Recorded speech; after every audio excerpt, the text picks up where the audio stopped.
Assalamualaikum sahabat, selamat datang di Skisah, seputar kisah penuh hikmah. Tanpa berlama-lama, mari kita mulai kisahnya.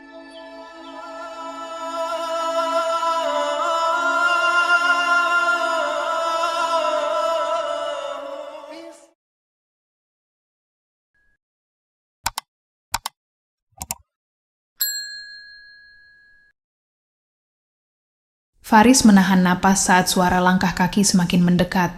Jantungnya berdetak kencang, tetapi ia tidak menghentikan proses penghapusan data. Tangannya terus bergerak cepat di atas alat yang disambungkan ke server. Di layar, ia bisa melihat bahwa file-file terkait proyek Kronos perlahan-lahan terhapus. Faris, apa yang terjadi? Suara Dina terdengar melalui earphone. Ada orang di luar, jawab Faris pelan, mencoba tetap tenang. Tapi aku belum selesai. Kamu harus cepat. Waktu kita hampir habis, Rahmat menambahkan. Ketika Faris hampir selesai pintu ruang, server terbuka. Seorang pria dengan seragam keamanan berdiri di sana, wajahnya langsung berubah waspada saat melihat Faris. Hei, kamu siapa?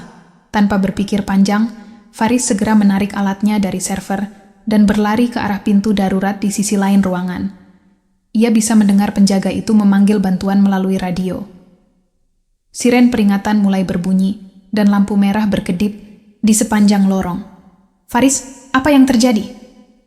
Dina bertanya dengan suara tegang. Aku ketahuan, jawab Faris sambil terus berlari. Tapi aku berhasil menghancurkan data. Kamu harus keluar sekarang, kata Dina. Lorong-lorong gedung terasa semakin panjang dengan suara langkah kaki para penjaga yang mengejar di belakangnya. Faris mencari jalan keluar, tetapi sistem keamanan sudah aktif kembali. Setiap pintu yang ia lewati kini terkunci otomatis, memaksanya mencari rute lain. Dina, aku butuh bantuan untuk membuka pintu darurat, kata Faris, sambil berusaha tetap tenang. Berikan aku 1 menit, jawab Dina, terdengar sibuk mengetik di laptopnya. Namun, 1 menit terasa seperti selamanya.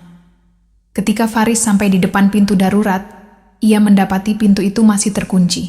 Suara langkah kaki penjaga semakin mendekat, dan ia tidak punya tempat untuk bersembunyi. Dina, aku butuh sekarang, serunya dengan nada mendesak. Aku hampir selesai.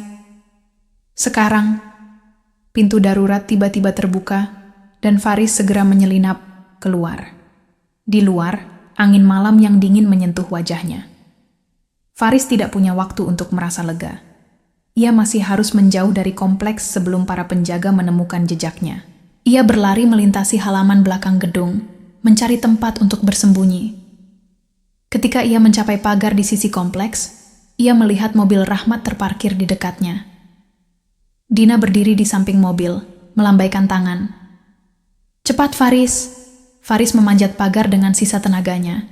Tepat ketika ia melompat ke sisi lain, ia mendengar suara tembakan peringatan di belakangnya. Para penjaga kini berlari ke arah pagar, tetapi Faris sudah masuk ke dalam mobil Rahmat. Jalan sekarang, teriak Faris. Rahmat segera menginjak pedal, gas dan mobil melaju meninggalkan kompleks itu dengan kecepatan tinggi. Di dalam mobil, Faris mencoba mengatur napasnya yang tersengal-sengal. Dina menoleh ke arahnya, wajahnya penuh kekhawatiran. Kamu baik-baik saja? Aku baik-baik saja, jawab Faris sambil menatap alat yang masih ia genggam. Tapi kita harus memastikan mereka tidak bisa memulihkan data itu. Rahmat mengangguk. Kita akan periksa nanti. Sekarang kita harus menjauh sejauh mungkin. Sesampainya di tempat aman, Dina memeriksa alat yang dibawa Faris. Semua data sudah hancur, katanya setelah beberapa menit, tapi ini baru langkah pertama. Mereka pasti akan mencari cara untuk mengumpulkan data baru. Faris mengangguk, merasa lega meskipun tahu bahwa perjuangan mereka belum selesai. Yang penting sekarang adalah memastikan Sinta tetap aman. Rahmat menatap mereka berdua. Kalian harus sangat berhati-hati.